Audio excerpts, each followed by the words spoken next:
Salut, moi c'est Faisal, je suis aiguilleur du rail. Alors comme ça, ce métier t'intéresse et tu as envie d'en savoir un peu plus? Alors bienvenue au sein de mon poste d'aiguillage. Tu vas voir, c'est un super métier, mais il faut en accepter certaines règles. D'abord, c'est un poste avec de sacrées responsabilités. Tu imagines, c'est toi qui es responsable de la bonne circulation des trains. C'est toi qui permet à des milliers de voyageurs de circuler. Et tu assures aussi la sécurité de tes collègues qui sont sur les voies, pour faire des travaux par exemple. Moi, ça me rend toujours aussi fier et heureux. Tu vois, quand un incident se produit, tu as quelques secondes pour décider de l'arrêt ou pas des trains. Une fois l'arrêt décidé et effectué, tu peux te concentrer plus tranquillement sur la gestion de l'incident et la réorganisation de la circulation. Donc c'est chaud parfois. Mais la gestion du stress, c'est aussi ce qu'on t'apprend en centre de formation. Et ça t'aide beaucoup. Donc si tu aimes un peu les poussées d'adrénaline, tu es servi. Viens, je vais te montrer le poste à levier.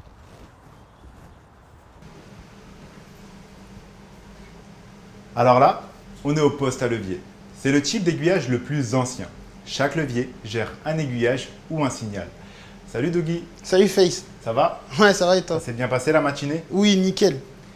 Tiens, dis-moi, qu'est-ce que tu as d'affiché sur ton écran d'ordinateur? Bah tiens, sur mon écran d'ordinateur, j'ai mon planning de circulation de la journée. Donc j'ai leur origine, leur numéro pour les différencier, ainsi que leurs horaires d'arrivée et de départ, et leur destination surtout pour les envoyer au bon endroit. D'accord, donc dès que tu vois un train d'affiché, tu manœuvres tes aiguilles et tu ouvres ton signal. Exactement. Ok, super. Et juste derrière, vous pouvez regarder sur le panneau qui est juste au-dessus des voies. Enfin, pas des voies, des leviers. On voit les différents tracés possibles en fonction de là où on veut diriger notre train. Cela demande pas mal de vérifications avant de tracer un itinéraire. Car évidemment, on n'a pas qu'un seul train à aiguiller dans la journée. On en a quand même pas mal. Tu penses que tu peux me manœuvrer une aiguille? Ah bah oui. Bah du coup, vas-y, fais-moi un test zone. Je te fais ça. Ah, je te remercie. Tu vas nous montrer ta belle force? Toujours. Souvent, on est seul sur ce type de poste. Donc il ne faut pas avoir peur de la solitude. En réalité, on est toujours en contact avec du monde par téléphone. Les conducteurs de train, les gares encadrantes, les opérateurs travaux. Mais physiquement, on est seul pour manipuler les leviers. Et certains demandent une sacrée force, comme vous avez pu le voir. Côté horaire, on est organisé en 3-8. Donc on travaille de 6h à 14h, de 14h à 22h ou de nuit de 22h à 6h. Et ça peut arriver de travailler les 3 horaires sur la même semaine. Donc, il faut aimer le travail en horaire décalé. Mais il est aussi conseillé d'avoir une bonne hygiène de vie, car c'est un poste qui demande malgré tout de la vigilance. Moi, perso, j'aime bien. Et toi, t'aimes bien? Ouais, moi j'aime bien, ça me va, hein. Je te montre une autre technologie dans un autre poste? Le PRS. Allez, suis-moi.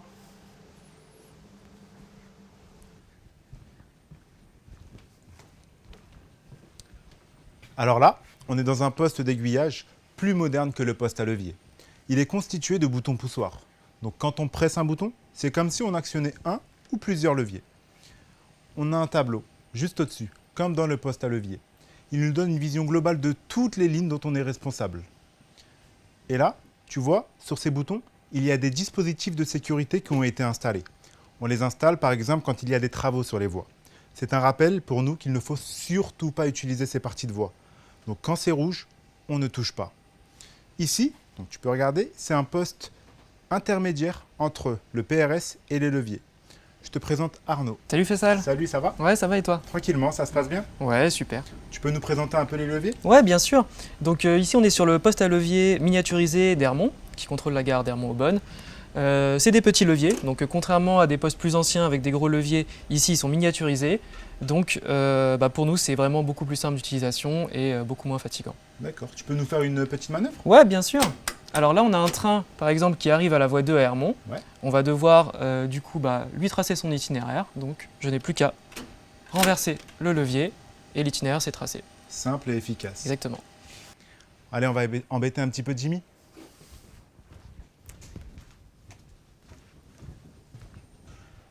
Salut Jimmy, Salut Faisal. ça va? Ça va, Tranquillement? ça se passe bien. Alors ici, on est deux. Donc l'aiguilleur, donc que tu as vu, Arnaud et moi. Enfin là, c'est Jimmy. C'est le collègue à qui j'ai remis le service ce matin. La remise de service, c'est hyper important. Quand on prend le service, il y a une transmission de responsabilité donc entre celui qui cesse et celui qui reprend. Celui qui reprend doit être au courant de tout ce qui s'est passé, des incidents qui ont eu lieu et de ce qui a été mis en place pour assurer la sécurité des personnes et la continuité des circulations. Viens voir par là. Regarde cette vue. J'aime bien, moi, voir les trains passer. Je trouve ça hyper concret par rapport à notre métier. Ça te dit d'aller voir le poste le plus informatisé des trois? Tu vas y rencontrer Warda. Tu vas voir, elle est hyper cool. Allez, suis-moi. Salut, Faisal m'a prévenu de ta visite. Moi, c'est Warda, je suis aiguilleur du rail et régulatrice. J'ai commencé le métier d'aiguilleur du rail à 19 ans. Autant te dire qu'accéder à un métier avec de telles responsabilités, ça fait grandir, mais j'ai adoré. Il faut savoir que tu ne te retrouves pas tout seul en poste. Tu es formé en amont par SNCF Réseau et tu as un responsable formation qui t'accompagne. On retrouve une deuxième famille en réalité. Allez, viens, je vais te montrer mon poste d'aiguillage. Alors ici, on est dans un poste d'aiguillage informatisé, l'un des plus récents. Bonjour Caroline. Bonjour. Bonjour Fabien. Bonjour. Alors c'est l'aiguilleur et l'agent circulation du service du matin qui gère la circulation des trains grâce à un programme théorique de travail. Faisal t'a parlé de l'importance de la transmission d'informations entre agents à la prise de service. Il faut savoir aussi qu'il y a d'autres moments importants dans notre journée de travail. Le dégarage par exemple et l'heure de pointe. Alors le dégarage, en quoi ça consiste? Ça consiste à sortir les trains des voies de garage, c'est l'équivalent d'un parking pour les voitures, pour qu'ils puissent commencer le programme de leur journée. Et l'heure de pointe, il y en a deux dans la journée, celle du matin de 7h à 9h et celle du soir de 16h à 19h. Pendant ces heures de pointe, il faut être à 100% de sa forme, être vigilant, il faut être très actif en cas de situation perturbée, de dérangement, d'incident. Il faut pouvoir être en capacité d'appliquer les procédures demandées. Et après ces temps forts de la journée, on a des moments un peu plus calmes. Donc ces moments plus calmes, on les utilise à réviser les procédures de sécurité qu'on doit appliquer, à échanger avec nos collègues sur les différents incidents qu'ils ont pu avoir sur leurs services précédents. Et aussi, ça nous permet de réviser, comme le fait Caroline, si on doit passer des examens en interne pour évoluer dans l'entreprise. Donc ces temps calmes, il faut quand même rester vigilant parce qu'un incident peut vite arriver. Donc c'est ce que j'aime dans mon travail, c'est qu'il n'y a pas de routine.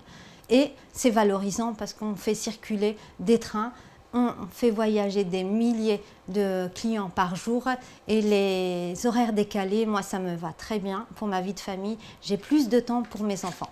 Donc c'est un métier que j'adore. J'espère qu'avec Faisal, on t'a permis de découvrir notre univers et notre métier et qu'on a pu également répondre à tes questions. Bonne continuation en tout cas, j'espère à très bientôt en réel.